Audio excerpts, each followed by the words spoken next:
नमस्कार, Himachal headline news में आपका स्वागत है। हेडलाइन के लिए रविंद्र शर्मा की रिपोर्ट। आज रविवार के दिन प्रजापति ईश्वरीय विश्वविद्यालय द्वारा हिमाचल प्रदेश जिला कांगड़ा के नूरपुर में शिवरात्रि महोत्सव के उपलक्ष्य में एक विशेष कार्यक्रम का आयोजन किया गया। इस अवसर पर नूरपुर नगर परिषद के अध्यक्ष अशोक शर्मा छिबू तथा ईओ आशा वर्मा ने बतौर मुख्य अतिथि शिरकत की। इस कार्यक्रम में झंडा रस्म अदा की गई और इस विशेष कार्यक्रम में भक्तजनों ने भी बढ़ चढ़कर भाग लिया। इस पर बहन बीके ज्योति एवं उनकी सहयोगी बहन ज्योति ने शिव भक्ति के बारे उपस्थित लोगों को जागरूक किया। बहन बीके ज्योति ने भारतवर्ष व शिवरात्रि की महिमा के बारे में भक्तों को संबोधन में कहा। आप सबको शिवरात्रि की बहुत बहुत बधाइयाँ हो, बधाइयाँ हो, बधाइयाँ हो। एक भारत देश ही ऐसा देश है जहाँ आए दिन कोई ना कोई त्योहार रूप में मनाया ही जाता है और हर त्योहार एक आध्यात्मिक रहस्य लाता है। ये शिवरात्रि जब हम मनाते हैं तो शिव कौन है, कैसे इनकी उत्पत्ति हुई, कौन है इनके माँ बाप। देखो, जन्म तो हमने भी लिया, लेकिन हमारा जन्म चाहे रात को 12 बजे भी हुआ ना, तो भी हम लोग क्या जन्मदिन कहते हैं। हमारे श्री कृष्ण जी का जन्म हुआ तो उनके जन्म को भी हम जन्माष्टमी कहते हैं, जन्म महोत्सव कहते हैं। लेकिन परमात्मा शिव का जो जन्म हुआ उसको हम शिवरात्रि कहते हैं। शिवरात्रि माना शिव प्लस रात्रि, दो शब्दों को मिलाकर बना है।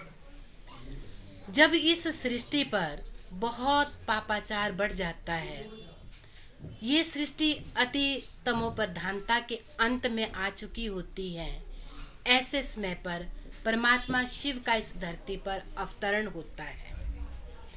और परमात्मा पिता शिव का जब इस धरती पर अवतरण होता है तो स्वयं वो अपना परिचय हमें खुद देते हैं।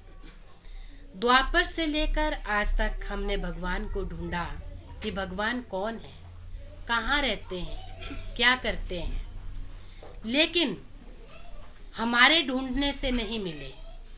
भगवान ने हमें अब संगम पर ढूंढा।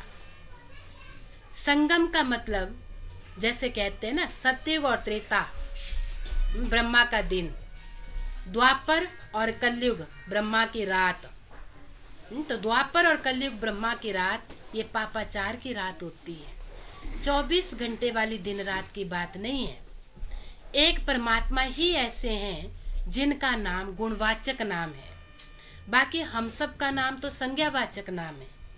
हमारा नाम शांति है, लेकिन हमारे पास शांति नहीं है। परमात्मा शांति का सागर है। जैसा उनका नाम वैसा उनका काम भी है। इसीलिए परमात्मा के बारे में कहते, ऊंचे से ऊंचा नाम, ऊंचे से ऊंचा काम, ऊंचे से ऊंचा हर धाम। परमात्मा का कार्य बहुत ऊंच और श्रेष्ठ है। और परमात्मा जब इस सृष्टि पर आते हैं तो उनका सबसे पहला कार्य है इस पतित सृष्टि को पावन बनाना, हमारे मनुष्य आत्माओं के जन्म जन्मांतर के पाप धो के हमें पुण्य आत्मा बनाना। ये भी एक यूनिवर्सिटी है जहाँ भगवान स्वयं आके हम आत्माओं को पढ़ाते हैं। और भगवान जब हमें पढ़ाते हैं तो हमें मनुष्य से देवता बनने की ये पढ़ाई पढ़ा रहे हैं। और ये परमात्मा ने हमें स्वयं कहा कि बच्चे, मैं जो हूँ, जैसा हूँ, जिस रूप में भी भक्तों ने मुझे माना है, मैंने उसी रूप में उसकी भावना का भाड़ा उसको दिया है। पहले हम भगत थे, लेकिन अभी हम परमात्मा के बच्चे हैं। भगत माना मांगने वाला, बच्चे माना अधिकार जताने वाला। अब हम परमात्मा से मांगते नहीं हैं, हम सिर्फ अधिकार से कहते हैं कि बाबा ये हमारा है। जो कुछ भी, वैसे भी स्थूल लौकिक में भी देखो तो जो माँ बाप का होता है वो सब कुछ बच्चों का होता है ना। तो ऐसे ही इस समय परमात्मा जो स्वर्ग हथेली पर लेके आए हैं वो प्रॉपर्टी हमारी है। भले ही इस पृथ्वी पर 3 पैर परमात्मा को नहीं मिले, लेकिन परमात्मा अगर हम 3 पैर पृथ्वी के भगवान को थोड़ा सा दे भी देते हैं तो उसके बदले भगवान हमें पूरे विश्व का मालिक बनाते हैं। तो परमात्मा रोज हम बच्चों को ये स्मृति दिलाते हैं कि बच्चे तुम वहां से आए थे, तुम्हें वापस घर जाना है। हम इस दुनिया के नहीं हैं। इस दुनिया में जन्म लेना और मरना ये तो एक आम बात है, ये तो लगा ही रहता है। हम आत्मा परम धाम से आई थी। जन्म लेते लेते लेते लेते अब हम पतित बन चुकी है, कलाहीन बन चुकी है। इसलिए तो कहते हैं कि एक समय इस सृष्टि पर लक्ष्मी नारायण का राज्य था। नारी लक्ष्मी थी और नर नारायण था। तो कब था? किसने बनाया ऐसा उन्हों को, या कौन सी ऐसी पढ़ाई उन्होंने पढ़ी? तो इसी संगम पर परमात्मा आकर के हम आत्माओं को ये लक्ष्य देते हैं। इस ईश्वरी विश्वविद्यालय की ये एम है, मनुष्य से देवता बनना।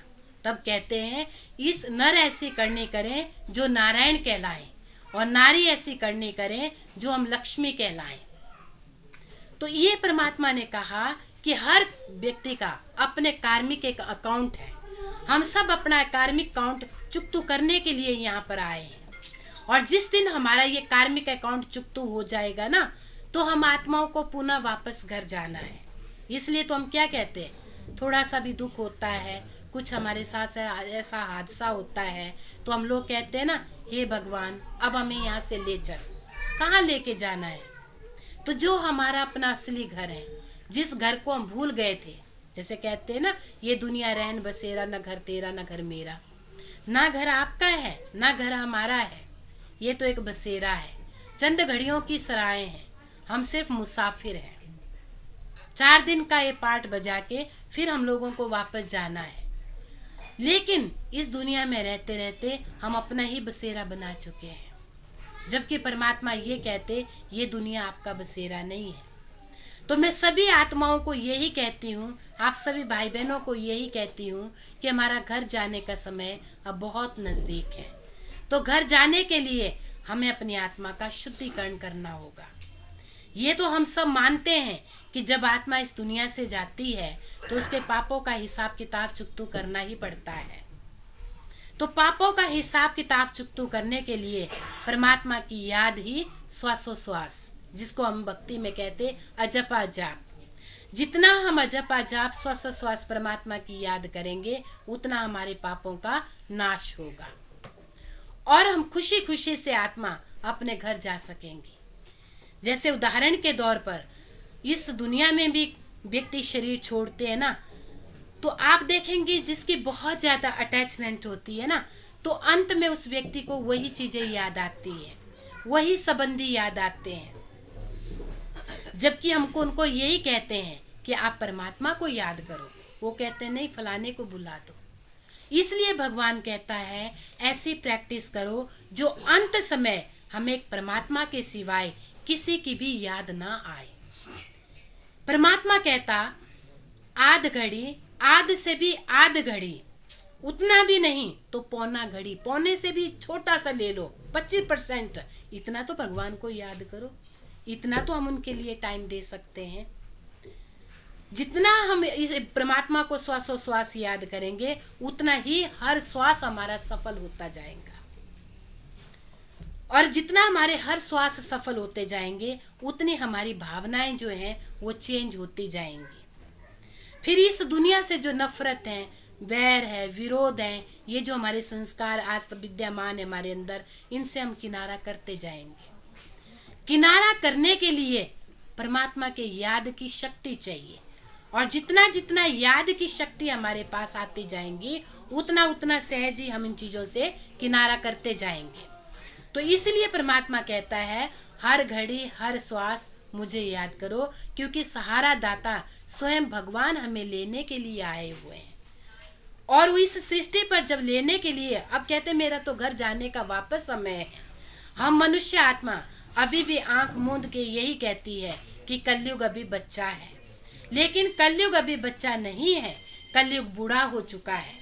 ये जो कलयुग है ये अंतिम श्वासों पर है, बड़ी मुश्किल से श्वास ले रहा है, क्योंकि यहाँ बहुत पाप का घड़ा भर चुका है।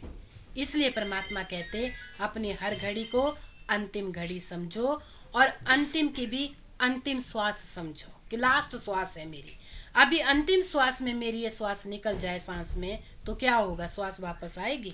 नहीं आएगी ना। तो जो मैंने पुण्य की कमाई की होगी वही साथ जाएगी ना। ये विनाशी भौतिक कमाई तो यहीं की यहीं रह जाएंगी, आपका बैंक बैलेंस यहीं छूट जाएगा, कुछ भी साथ नहीं आता। इसलिए देखो बच्चा जन्म लेता है तो उसकी मुट्ठी क्या होती? बंद मुट्ठी। बंद मुट्ठी क्यों होती? क्योंकि गुप्त रूप में अपनी प्रारब्ध साथ लेके आया। और हम जब बुजुर्ग होते संसार से जाते हैं और हमारी मुट्ठी बंद होते हुए भी खोल देते हैं कि इस भौतिक जगत की कोई भी वस्तु हमारे साथ नहीं जाती है। यही परमात्मा कहता है कि आपके पुण्य कर्म की पूंजी ही आपके साथ जाएंगी, बाकी इस जगत की कोई भी चीज आप अपने साथ नहीं ले जा सकते हैं। इस जगत की सभी चीजें यहीं की यहीं धरी रह जाएंगी। इसलिए हम ये कहते हैं भौतिक वस्तुओं का संग्रह नहीं करो। अगर आपको संग्रह करना है तो अपने अंदर अपनी आत्मिक शक्तियों को जागृत करने का संग्रह करो, अपने उनको इकट्ठे करो अंदर, ताकि हम आत्माएं भरपूर होके जाएं। इसलिए दुनिया कहती है ना, खाली हाथ आए खाली हाथ गए। हम कहते हम जब इस धरती पर आए थे तब भी हम भरतू हाथ आए थे, अब जब हम इस सृष्टि से जाएंगे तब भी हम भरतू हाथ जाएंगे, भरे हुए हाथ होंगे। तभी तो देखो भारत को क्या दिखाते, भरपूर संपन्न भारत, सर्वगुण संपन्न श्रेष्ठ भारत, स्वर्णिम भारत। लेकिन आज हमारे भारत के पास क्या है? ना वो स्वच्छता है, ना वो शुद्धता है, ना वो भरपूरता है। किस कारण से?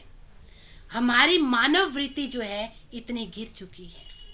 जब हमारी मानव की वृत्ति इतनी गिर चुकी है तो जिस निगाह से हम जिसको जैसा देखते हैं वो व्यक्ति हमें वैसा ही दिखाई देता है। इसीलिए अपनी वृत्तियों का शुद्धिकरण करने के लिए भगवान कहता है श्वासोश्वास मुझे याद करो। हर श्वास तभी हमारा सफल होगा और तभी हमें सफलता भी मिलेगी। Om Shanti. Himachal headlines news channel में आपका स्वागत है। नूरपुर से रविंद्र शर्मा की रिपोर्ट।